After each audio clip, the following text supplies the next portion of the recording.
नमस्कार, मी आकांक्षा. MCN न्यूजच्या जालना बातमीपत्रामध्ये तुमचं स्वागत करते. या बातमीपत्राचे प्रायोजक आहेत संजीवनी मल्टी स्पेशालिटी हॉस्पिटल. आपल्या आरोग्याची संजीवनी. The skill to heal, the speed to care. Jalna शहरात आज माजी केंद्रीय मंत्री आणि भाजपाचे ज्येष्ठ नेते रावसाहेब पाटील दानवे यांच्या वाढदिवसानिमित्त भव्य महास्वच्छता अभियान राबवण्यात आले. उपमहापौर राजेश राऊत मित्रमंडळ आणि महापालिकेच्या संयुक्त विद्यमाने आयोजित या उपक्रमात शहरभर स्वच्छतेसोबतच प्लास्टिक मुक्तीचा संदेश देत तब्बल 10,000 कापडी पिशव्यांचं वाटप करण्यात आलं. माजी केंद्रीय मंत्री रावसाहेब पाटील दानवे यांच्या वाढदिवसानिमित्त रविवारी जालना शहरात महास्वच्छता अभियानाचं आयोजन करण्यात आलं होतं.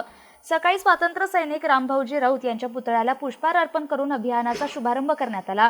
भाजपचे जिल्हाध्यक्ष भास्करराव पाटील दानवे यांच्या हस्ते उपक्रमाची सुरुवात झाली. यावेळी महापौर वंदना मगरे, उपमहापौर राजेश राऊत यांच्यासह अनेक नगरसेवक, अधिकारी, सामाजिक संस्थांचे पदाधिकारी आणि कार्यकर्ते मोठ्या संख्येने उपस्थित होते. शहरातील 12 झोनमध्ये एकाच वेळी हे अभियान राबवण्यात आलं. यासाठी 12 JCB, 24 ट्रॅक्टर, 4 हायवा आणि सुमारे 120 स्वच्छता कर्मचाऱ्यांची मदत घेण्यात आली. यासोबतच शहर प्लास्टिक मुक्त करण्याच्या उद्देशाने नागरिकांना 10,000 कापडी पिशव्यांचं वाटप करण्यात आलं.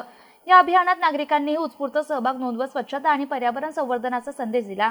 जालना शहराच्या विकासात रावसाहेब पाटील दानवे यांचं मोठं योगदान आहे. त्यांच्या मार्गदर्शनाखाली शहर स्वच्छ, हरित आणि पर्यावरणपूरक बनवण्यासाठी महापालिका कटिबद्ध आहे. महास्वच्छता अभियानातून शहरातील स्वच्छतेला अधिक गती देण्याचा प्रयत्न करण्यात आला आहे. आयोजित या महास्वच्छ अभियानाप्रसंगी भाजपाचे जिल्हाध्यक्ष भास्करराव पाटील दानवे, महापौर वंदना मगरे, उपमहापौर राजेश राऊत, समस्त महाजन ट्रस्टच्या नूतन दिदी देसाई, बालकल्याण सभापती संध्याताई देठे, स्वच्छता सभापती कपिल भुरेवाल, पाणी पुरवठा सभापती पूनम स्वामी, नगरसेवक अशोक पवार, शशिकांत घुगे, सिद्धिविनायक मुळे, शांतीलाल राऊत, संजय वाघमारे, सहाय्यक आयुक्त केशव कानपुडे, कर विभाग प्रमुख राहुल देशमुख, सहाय्यक आयुक्त विजय फुलंब्रीकर, स्वच्छता विभाग प्रमुख कैलास तान्हे, उद्यान प्रमुख सचिन पेतळे, रोशन चौधरी, राजू मोरे, अरुण वानखेडे, शोएब पठाण, श्रावण सराटे आदींची प्रामुख्याने उपस्थिती होती.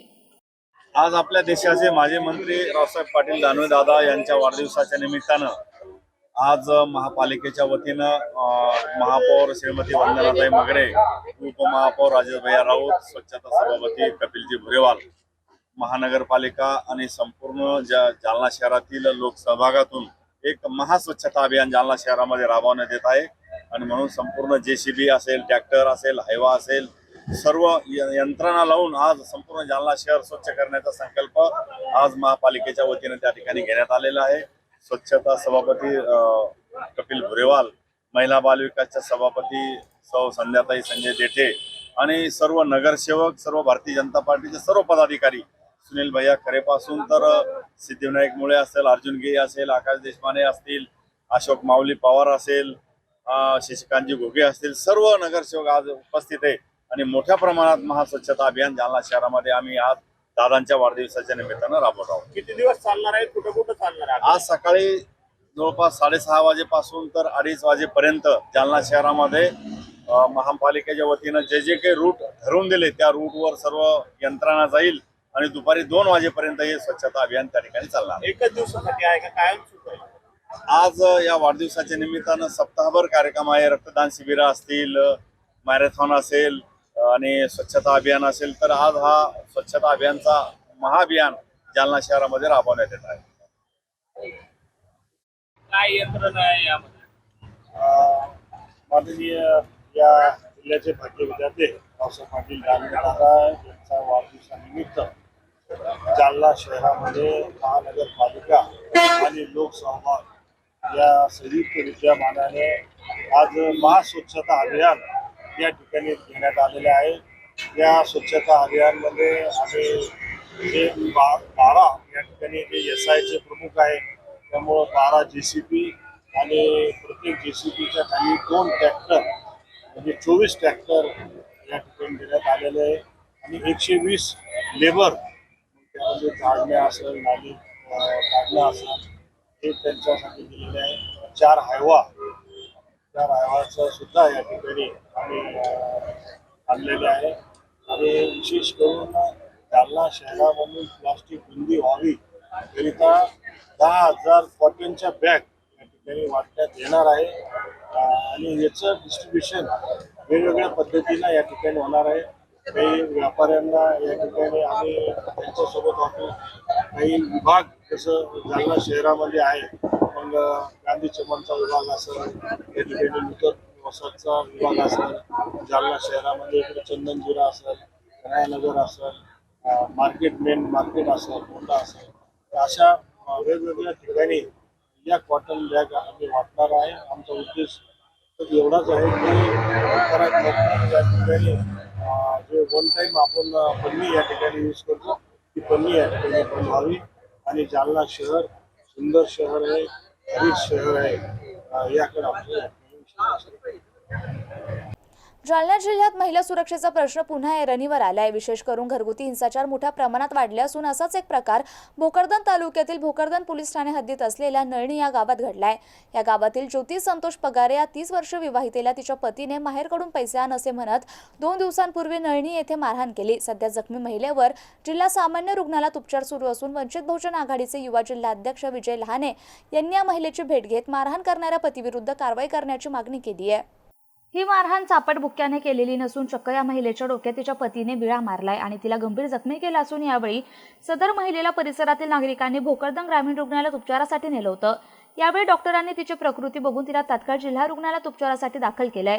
या महिलेवर मागील 2 दिवसांपासून जिल्हा रुग्णालयातील डॉक्टर उपचार करत असून तिच्या डोक्याला आणि पाठीला जबर मार लागलाय. या घटनेची माहिती वंचित बहुजन आघाडीचे नेते विजय लहाने यांना होताच त्यांनी आपल्या कार्यकर्त्यांसह जिल्हा रुग्णालय गाठत सदर महिलेच्या तब्येतीची विचारपूस केली आहे आणि महिला सुरक्षेचा प्रश्न सुद्धा त्यांनी उपस्थित केला असून घरगुती हिंसाचार वाढले. त्यांनी म्हटलंय की पोलीस अधीक्षक अजयकुमार बन्सल यांचं काम अगदी छान आहे, मात्र ग्रामीण भागात त्यांचे पोलीस अधिकारी आणि भोकरदन पोलीस ठाणे योग्य ते काम करत नसल्यामुळे महिलांवर अन्याय अत्याचार वाढल्यात.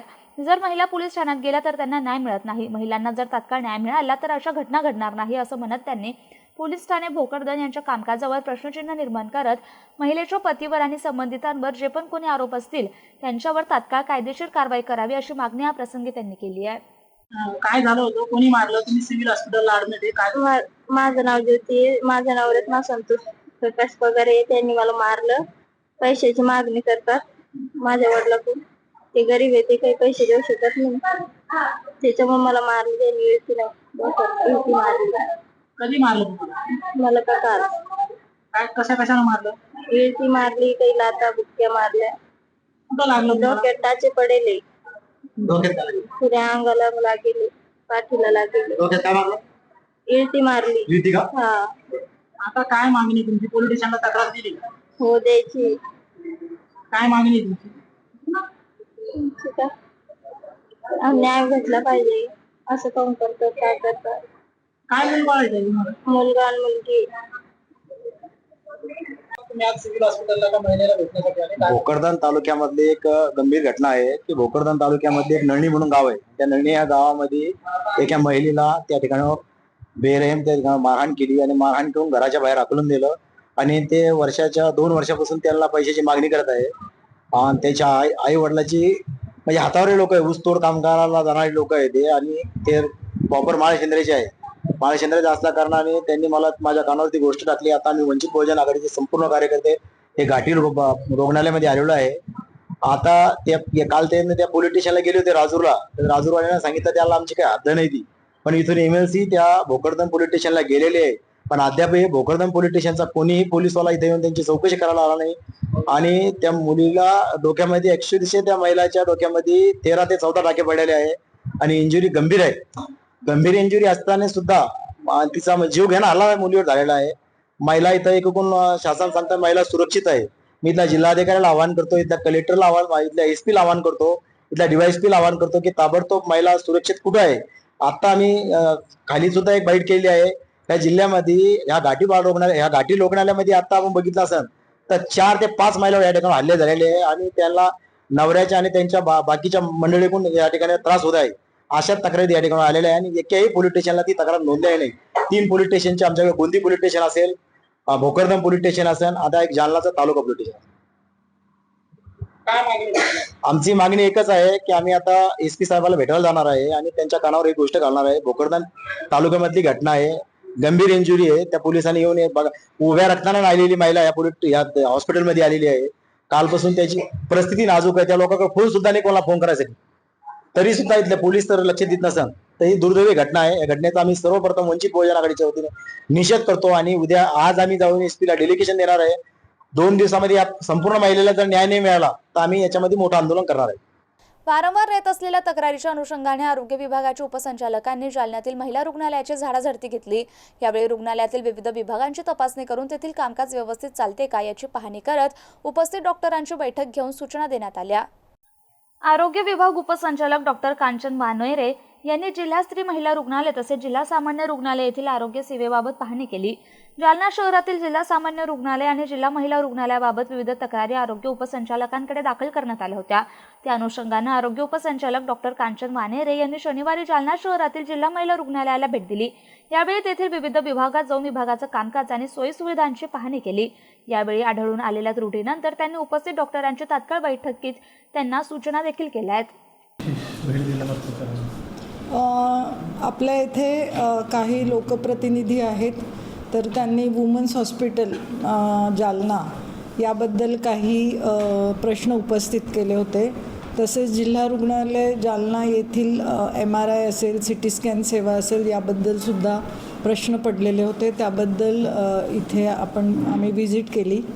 या भेटीमध्ये काही गोष्टी लक्षात आला, ज्याच्यामध्ये जे स्त्री रुग्णालय आहे तर तेथील काही स्टाफ जो होता तो जिल्हा रुग्णालयात काम करत होता. त्यांना त्वरित तिथून कार्यमुक्त करून त्यांना स्त्री रुग्णालयामध्ये जाऊन काम करण्यास सांगितले आहेत. बाकी तिथे दुसऱ्या समस्या जास्त आढळलेल्या नाही, पण तिथे सिझेरियन सेक्शनचा रेट आहे थोडंसं प्रमाण जास्त, तर त्याबद्दलसुद्धा सूचना देण्यात आल्या. त्याच्यानंतर तिथे जे रेफरलचं प्रमाण आहे ते बऱ्यापैकी आता कमी झालेलं आहे आणि मला अभिमान वाटतो सांगायला की त्यांना महाराष्ट्रामध्ये 3ऱ्या क्रमांकाचं रँकिंग मिळालेलं आहे. त्याबद्दलसुद्धा आम्ही त्यांची कौतुक केलं. दुसरं म्हणजे जिल्हा रुग्णालयात आल्यानंतर तिथे बऱ्याचशा समस्या आढळल्या. बेसिकली जेव्हा आपण ICUमध्ये गेलो तर तिथे तेथील जे वातानुकूलित करण्याचं यंत्र आहे ते बंद होतं. कदाचित इलेक्ट्रिकचा प्रॉब्लेम असू शकतो. त्याबद्दल येथील जे ACS आहे त्यांना सूचना देण्यात आला. तसेच तेथील जे ट्रायकॉकचा स्टेमी प्रोजेक्ट आहे त्याच्यामध्ये सुद्धा काय काय आकडेवारी आहे किंवा MJPJYमध्ये सुद्धा आपल्याला पेशंटची रुग्णांची संख्या वाढवायची आहे, त्याबद्दलसुद्धा सूचना देण्यात आला. ज्या काही त्रुटी आहे त्याबद्दल आता सविस्तर चर्चा करण्यात येते आहे आणि त्या आम्ही पूर्णपणे सॉल्व्ह करू अशी सर्वांना मी ग्वाही देते. जालन्यात जबरी चोरी आणि घरफोडी करणारा सराईत आरोपी जेरबंद करत 27,500 रुपयांचा मुद्देमाल पोलिसांनी जप्त केलाय. जालना स्थानिक गुन्हे शाखेनं ही कारवाई करत आरोपीला नाशिक येथून ताब्यात घेतलंय. आरोपीकडून 4 गुन्हे उघड करण्यात पोलिसांना यश आलंय. जालन्यात जबरी चोरी आणि घरफोडी करणाऱ्या सराईत आरोपीला पोलिसांनी जेरबंद केलंय. जालना स्थानिक गुन्हे शाखेच्या पथकानं ही कारवाई केली आहे. या कारवाईत 27,500 रुपयांचा मुद्देमाल जप्त करण्यात आला असून आरोपींकडून 4 गुन्हे उघडकीस आले आहेत. 17 फेब्रुवारी 2026 रोजी जालना शहरातील जिजामाता चौकात हाजी शेख इब्राहिम शेख वाहाब यांना एका अज्ञात व्यक्तीनं चाकूचा धाक दाखवून त्यांच्या जवळील 60,000 रुपये लुटले होते. या प्रकरणी सदर बाजार पोलीस ठाण्यात गुन्हा दाखल करण्यात आला होता. या गुन्ह्याचा तपास करत असताना हा गुन्हा अशोक उर्फ मुक्या तरकसे याने आपल्या साथीदारासह केल्याची माहिती पोलिसांना मिळाली. त्यानुसार पोलिसांनी तांत्रिक विश्लेषणाच्या आधारे आरोपीचा शोध सुरू केला. दरम्यान आरोपी मुंबईहून नाशिककडे येणार असल्याची माहिती मिळाल्यानंतर पोलिसांनी नाशिक जिल्ह्यातील सिन्नर येथे सापळा रचून त्याला ताब्यात घेतलं. आरोपीला जालन्यात आणून चौकशी केली असता त्याने जिजामाता चौकातील लूट कबूल केली. तसेच गुन्ह्यातील 16,500 रुपये त्याच्या राहत्या घरातून जप्त करण्यात आले. पुढील चौकशीत आरोपीने आदित्यनगर जुना जालना येथे बंद घराचं कुलूप तोडून 2 सोन्याच्या अंगठ्या चोरी केल्याचं कबूल केलं. याबाबत कदीम जालना पोलीस ठाण्यात गुन्हा दाखल असल्याचं निष्पन्न झाले. तसेच स्वर्णकार नगर येथे खिडकी तोडून घरात प्रवेश करून 17,000 रुपये रोख रक्कम आणि सोन्याचे दागिने चोरी केल्याची कबुली दिली. या प्रकरणी सदर बाजार पोलीस ठाण्यात गुन्हा दाखल आहे. यातील 8,500 रुपये रोख आरोपीकडून जप्त करण्यात आले. याशिवाय राहुलनगर जुना जालना येथे एका इसमाला अडवून चाकूचा धाक दाखवत 2,500 रुपये आणि एक मोबाईल लुटल्याचंही आरोपीने सांगितलं. या प्रकरणी कदीम जालना पोलीस ठाण्यात गुन्हा दाखल आहे. त्यातील 2,500 रुपये रोख आरोपीकडून जप्त करण्यात आले. सदर आरोपीस पुढील तपासासाठी सदर बाजार पोलीस ठाण्यात हजर करण्यात आला असून पुढील तपास सुरू आहे. जालना डायल 112 वर खोटी माहिती देत पोलिसांची दिशाभूल करणाऱ्यावर गुन्हा दाखल करण्यात आलाय. वाळू तस्करांना मदत करण्यासाठी 26 वर्षीय तरुणानं पोलिसांची दिशाभूल केली होती. या तरुणावर गोंदी पोलीस ठाण्यात गुन्हा दाखल करण्यात आलाय. जालन्यात अवैध रेती वाहतुकीस मदत करण्यासाठी पोलिसांची दिशाभूल केल्याचा प्रकार उघडकीस आलाय. गोंदी पोलीस ठाणे हद्दीत अविनाश बाबासाहेब कोल्हे या 26 वर्षीय युवकानं डायल 112 वर खोटी माहिती देत पोलीस पथकाची दिशाभूल केल्याचा प्रकार समोर आलाय. संबंधित युवकानं वाळू तस्करांना मदत करण्याच्या उद्देशाने हे कृत्य केल्याचं सांगितलं. तसेच तो दुचाकीवर मद्यप्राशन करून संशयास्पदरित्या फिरताना आढळून आला. या प्रकरणी पोलीस अंमलदार ज्योतिलाल राठोड यांच्या तक्रारीवरून गोंदी पोलीस ठाण्यात विविध कलमांमुळे गुन्हा दाखल करण्यात आलाय. पुढील तपास पोलीस उपनिरीक्षक कंटुळे करतात. आणि हे बातमीपत्र इथेच संपलं. पुन्हा भेटूया पुढील बातमीपत्रात. तोपर्यंत पाहत रहा MCN न्यूज. नमस्कार.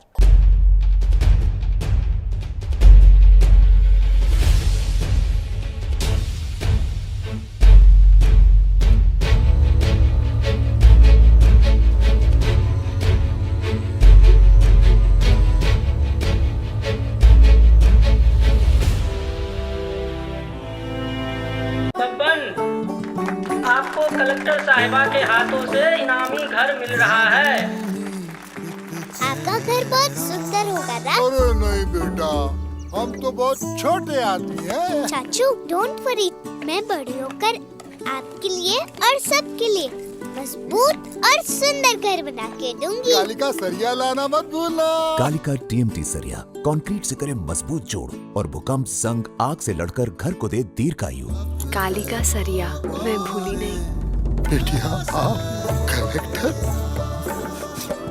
कालिका TMT, फैसला जो मजबूत हो। संजीवनी मल्टी स्पेशालिटी हॉस्पिटल, ऋषी पार्क, अंबर चौफुली, जालना.